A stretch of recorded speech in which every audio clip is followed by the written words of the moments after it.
Tuan-tuan dan puan-puan, seterusnya saya ingin menyentuh sedikit tentang kenyataan yang dibuat oleh seorang pemimpin DAP, tuan-tuan, yang berkaitan dengan jabatan kuasa mengkaji bidang kuasa Mahkamah Syariah, di mana seorang ahli parlimen beruas yang bernama Ngekoham membuat cadangan supaya seorang peguam yang bukan Islam dilantik untuk menganggotai jawatan kuasa tersebut. Dan saya kira kenyataan beliau itu kurang cermat saya kira, sebab kita tahu bahawa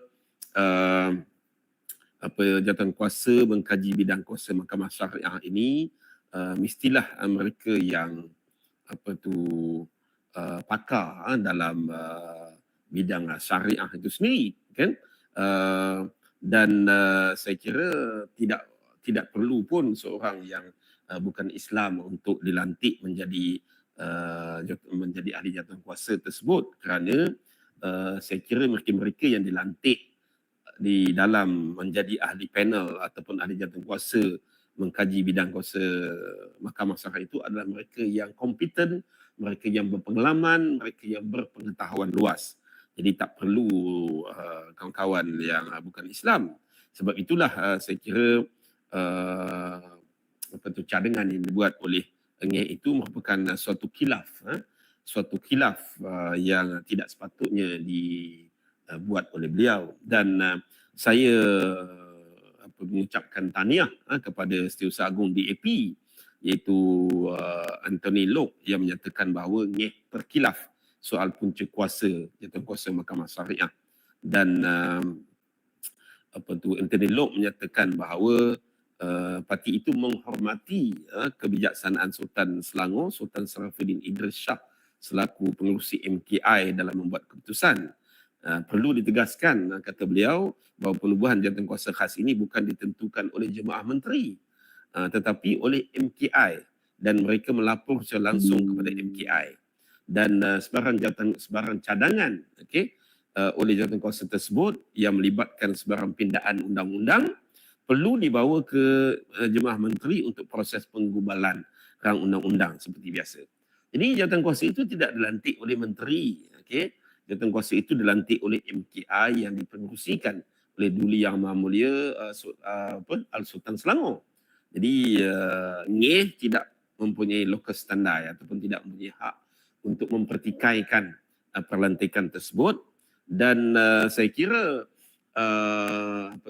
mereka yang dilantik oleh MKI itu adalah mereka yang kompeten, mereka yang berpengetahuan luas, mereka yang tidak ada kepentingan apa-apa, tidak ada kepentingan diri, tidak ada kepentingan kelompok dalam mengkaji bidang kuasa Mahkamah Syariah itu sendiri.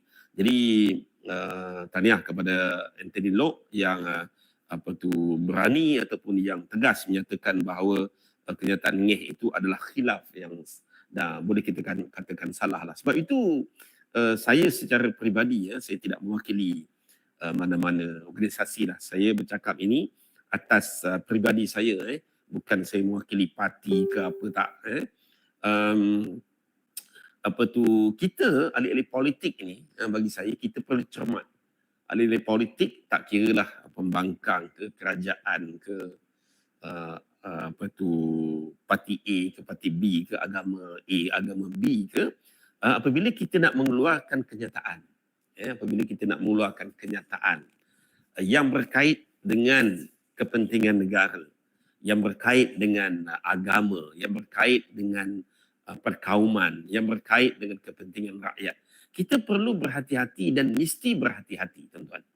Kerana kenyataan yang kita buat itu, terutama kalau dia itu pimpinan parti politik, dia itu pimpin ahli parlimen dan sebagainya, kenyataan dia itu akan menimbulkan persepsi negatif kalau kenyataan itu tak betul. Contoh kenyataan yang dibuat lengih lah kan. Menimbulkan persepsi negatif, menimbulkan mungkin rasa tidak senang di kalangan puak-puak yang lain kan. Sebab itu bila kita nak keluarkan kenyataan, kita mesti berbincang dulu.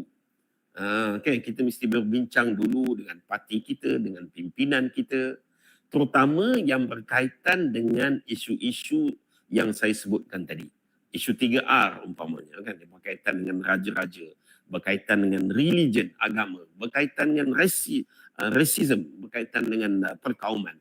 Sudah tentu isu dia ialah kadang-kadang tuan-tuan, perkara itu kecil saja, tetapi kita tahu bahawa musuh politik di Malaysia ini, dia macam buaya tuan-tuan. Dia nganga je mulut dia. Dia macam buaya. Dia nganga mulut dia. Silap sikit aja kenyataan yang dibuat oleh musuh politik dia ataupun parti politik yang bukan sealiran dengan dia, silap sikit je dia akan menggunakan isu tersebut untuk political mileage dia. Kan? Dia akan gunakan isu tersebut untuk political mileage dia. Dia tak kira dah tuan-tuan sama ada isu tu menyebabkan perpecahan kaum ke, menyebabkan orang marah ke, dia tak kira. Yang dikirakan apa tuan-tuan? Yang dikira parti dia dapat keuntungan. Itu saja yang dikirakan. Dia tak kira dah sama ada nanti ada orang marah, nanti ada orang berpecah belah, nanti menimbulkan ketidaktenteraman awam. Dia tak kira. Yang dia nak itu memberikan keuntungan kepada parti dia.